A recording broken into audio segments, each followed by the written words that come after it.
More in politics now. President-elect Trump just received his first presidential daily briefing today, the PDB. It's the same top-secret briefing that President Obama receives.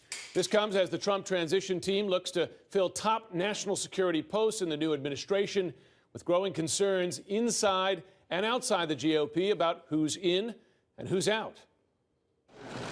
Tonight, concern among some GOP national security specialists that the Trump White House is excluding some of the party's most experienced voices. Utter and complete failure. Among them, Mike Rogers, former House Intel Committee chair and CNN analyst, removed as head of the National Security Transition Team.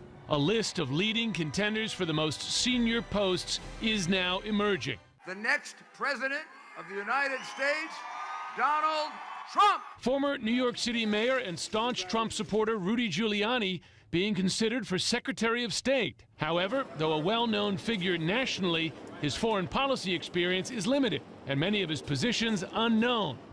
Plus, his business ties to Qatar and to the Venezuelan-owned oil company Citgo are raising concerns, according to a source familiar with the transition talks.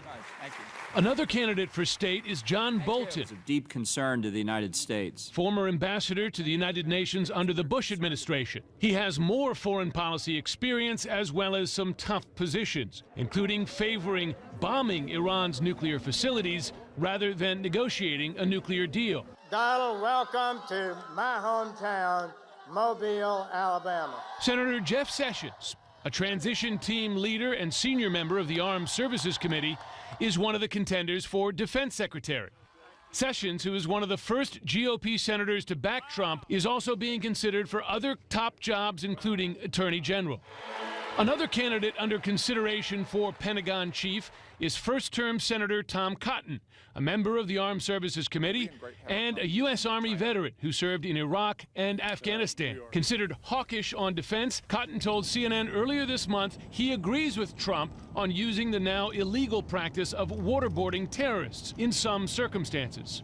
If experienced intelligence professionals come to the President of the United States and say, we think this terrorist has critical information and we need to obtain it, and this is the only way we can obtain it, that's a tough call. But the presidency is a tough job. Donald Trump's a pretty tough guy, and I think he's ready to make those tough calls. Donald J. Trump to be the next president of the United States.